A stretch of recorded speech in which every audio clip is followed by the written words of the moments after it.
ఈరోజు ఒక పేషెంట్ వచ్చి మనకి లివర్లో కొవ్వు దేనివల్ల పెరుగుతుందని అడుగుతున్నారు. అసలు లివర్లో కొవ్వు ఎందుకు పెరగాలి అని చూస్తే చాలామందికి డౌట్ అన్నది ఉంది. ఇది లివర్లో కొవ్వు అంటే ప్రతిదీ మనం తిన్న ప్రతి చిన్న ఆహారం ఏది తిన్నా కానీ అది లివర్ నుంచి ప్రాసెసింగ్ అయ్యి మనకి గ్లూకోజ్గా మారి బ్లడ్ ద్వారా అన్ని అవయవాలకి శక్తి కింద మారి వెళ్తుంది.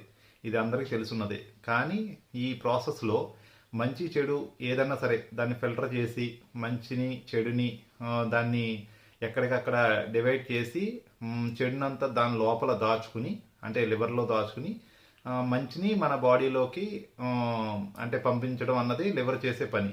ఈ ప్రాసెస్లో మనం తినే ఆహారంలో ఎక్కువగా ఏముంటున్నాయంటే మనం తినే ప్రతి ఆహారంలోని కొవ్వు పదార్థాలు ఎక్కువ ఉంటున్నాయి. అలాగే నెక్స్ట్ కార్బోహైడ్రేట్స్ ఎక్కువ ఉంటున్నాయి.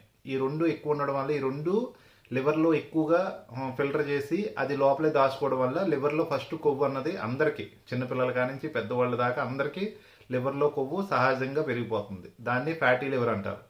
ఇది మనకి 3 to 6 monthsకి ఒకసారి టెస్ట్ చేయించుకుంటే అది స్టేజ్ 1 స్టేజ్ 2లో ఉన్నప్పుడు దాన్ని ఈజీగా తగ్గించుకోవచ్చు.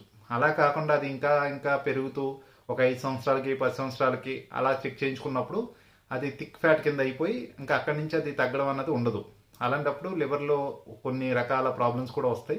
దానివల్ల మనకి తొందరగా షుగర్ వచ్చేయడం కానీ అలాగే ఫాస్ట్గా మీకు గ్యాస్ట్రిక్ బీపీలు ఇలాంటి ప్రాబ్లమ్స్ కూడా పెరిగిపోవడం అన్నది ఉంటుంది. అందుకని దయచేసి ఎవరు కూడా నెగ్లెక్ట్ చేయకండి. ఫస్ట్ మీరు బ్లడ్ టెస్ట్లు ఇవన్నీ కన్నా ఫ్యాట్ లివర్ టెస్ట్ అన్నది మీకు ప్రతి హాస్పిటల్లోనే దొరుకుతుంది. అది చేయించుకోండి. లేని పక్షంలో నాకు హాస్పిటల్కి ఎవరైతే వస్తున్నారో రాజేశ్వరి హెల్త్ కేర్కి వాళ్ళందరికీ ఉచితంగానే నేను ఈ ఫ్యాటీ లివర్ టెస్ట్ అన్నది చేస్తున్నాను. దానివల్ల చాలామందికి అది తెలుసుకుని వెంటనే దాన్ని తగ్గించుకోవడం వల్ల వాళ్ళకున్న ప్రాబ్లమ్స్ అన్నీ కూడా పూర్తిగా తగ్గుతున్నాయి. Thank you so much. ఇది అందరికీ తెలియాలని చెప్తున్నాను. Thank you.